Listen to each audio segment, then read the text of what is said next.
deixa eu mostrar o Paperpal.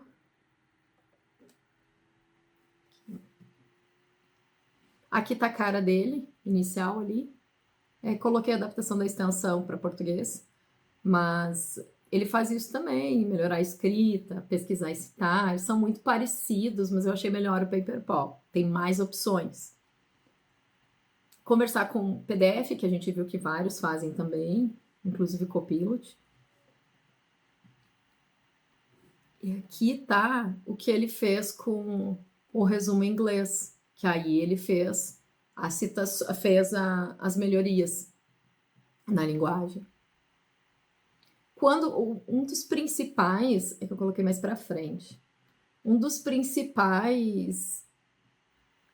principais funções do Paperpal é que ele tem, diferente dos outros, ele tem uma opção da gente colocar, ele cobra normalmente para fazer isso, além do pagamento mensal.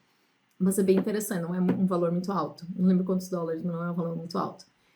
Tem a opção da gente carregar o nosso artigo em inglês aqui para ele e ele responder como se ele fosse um revisor de um periódico.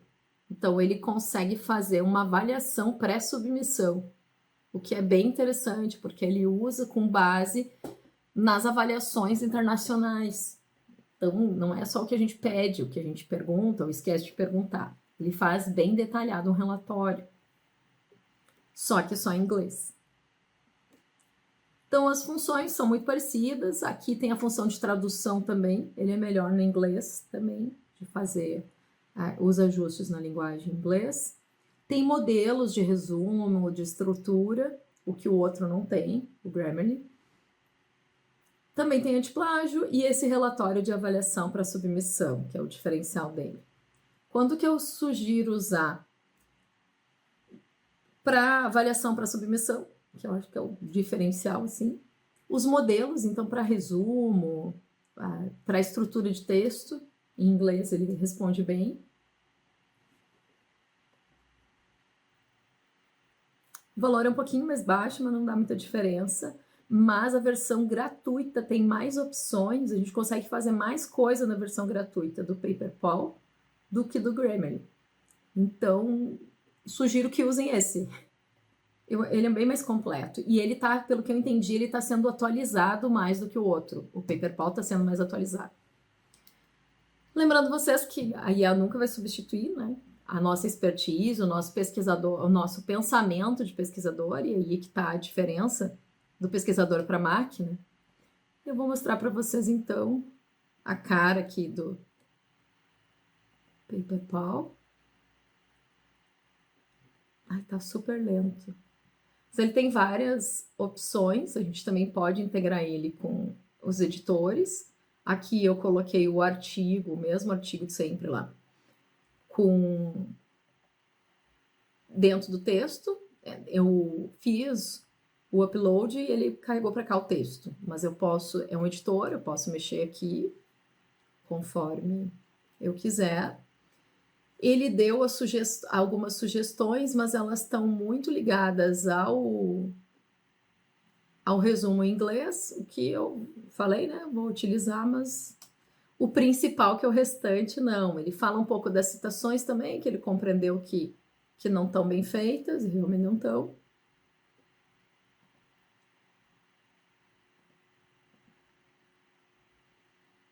Algumas limitações têm a versão gratuita. E eu queria mostrar, como eu falei antes, o SciSpace, que para mim foi uma boa surpresa. Eu nem sei porquê, mas eu resolvi ver se estava disponível no SciSpace para fazer a revisão. E eu fiz a solicitação, abri tipo o chat ali do SciSpace, fiz a solicitação, então, né, em português, revise e melhore o conteúdo do paper, até digitei errado, do paper em anexo, no idioma português do Brasil. Ele fez análise, então, anexei o artigo, ele fez análise, ficou um tempo fazendo, apresentou a resposta, né, na versão de doc. Então, ele tem mais de uma versão aqui, uma só trazendo o que ele mexeu e outra já com a versão toda corrigida, arrumada. Achei muito bem feito. para ser português, assim.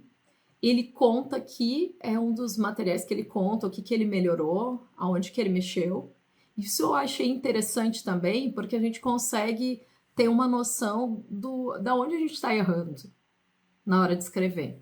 Daqui a pouco eu coloco outros artigos, começo a ver, não, mas eu tenho errado nessa estrutura, né? Não tô, como eu falei, que eu tenho dificuldade em conseguir os ganchos entre uma sessão e outra, principalmente se é reduzido o número de palavras, de parágrafo que eu tenho que fazer. Apareceu isso direto aqui. Então é algo que eu sei que eu tenho, mas que eu poderia acabar descobrindo dessa forma. E aí, e posso descobrir outras coisas. Ele dá exemplos daí das melhorias que ele fez, e a outra versão, a gente baixa as versões ali, aparece também as melhorias que ele fez. Eu achei bem interessante. E eu trouxe, por curiosidade também, que não é o tema de aula, mas vai ser da outra aula extra, o SciSpace com português funcionou o detector de plágio, que ano passado eu cheguei a tentar para ver o que ele dizia, mas não funcionava direito com português. Agora funcionou assim. Só que, reparem, ele diz que 15%, que é principalmente humano, meu texto, ainda bem, mas ele diz que 5 frases têm uma probabilidade alta de IA, 20 moderada e 21 baixa.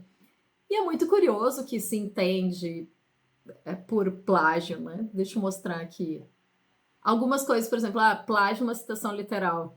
É óbvio, se eu estou copiando e colando, e quantas vezes essas pessoas são autores. Esse autor, por exemplo, é muito utilizado no meu campo. Então, quantas pessoas já fizeram essa citação? Não sei nem como é que não está vermelho, como não é alta probabilidade de IA. Copiado, escarrado. Uma outra escrita aqui, que é indireta, mas que provavelmente também já tenha sido bastante citado, e que tem cara de IA, que às vezes a nossa escrita é dura e tem cara de IA. Essa frase aqui, com certeza olharia ela e diria que fui eu que fiz. Talvez, não sei, é meio dura, é meio parecida com o que IA faria, eu não sei qual é o critério que é utilizado, mas é apontado em coisas simples assim. Essa frase, por exemplo, não é uma frase comum, mas é uma frase com uma estruturação dura, né? Que não tem, ela só está tentando fazer a conexão com o próximo parágrafo, ela não faz um aprofundamento teórico, filosófico sobre os resultados. E também uma citação indireta, é muito difícil, a gente sabe, inclusive o SciSpace tem uma opção de paráfrase. Os outros também, mas o do SciSpace a gente vai poder usar em português, que é pegar uma citação literal e pedir para ele reescrever. A gente pode fazer isso com o chat também, com qualquer assistente, mas é algo que pode ajudar. Ainda assim, pode parecer muito duro, por exemplo, conseguir explicar o que são algoritmos em um parágrafo. Vai ficar curto, vai ficar direto, vai parecer que não é um humano que fez. E essas foram as marcações. Quanto mais forte a cor, daí vermelho, quando tem a probabilidade alta, que é média, o laranja, e o amarelo é pouca probabilidade, assim. Isso é bem curioso, porque são pequenas frases, embora tenha ali 15%, que é um valor pequeno, mas eu fiquei pensando que daqui a pouco é um valor alto. O que ele entende por ser uso de IA? Uma frase, as gravações foram transcritas. Quantas vezes a gente já não escreveu isso e é meio óbvio que a escrita vai ser assim, né? Não tem muita diferença. Mas aqui que tá, então, eu carreguei um PDF para cá. E no SciSpace, então, aqui que eu falei para vocês que ele tem a paráfrase, que a gente pode fazer o copia e cola da citação direta e pedir uma sugestão de reescrita de forma indireta.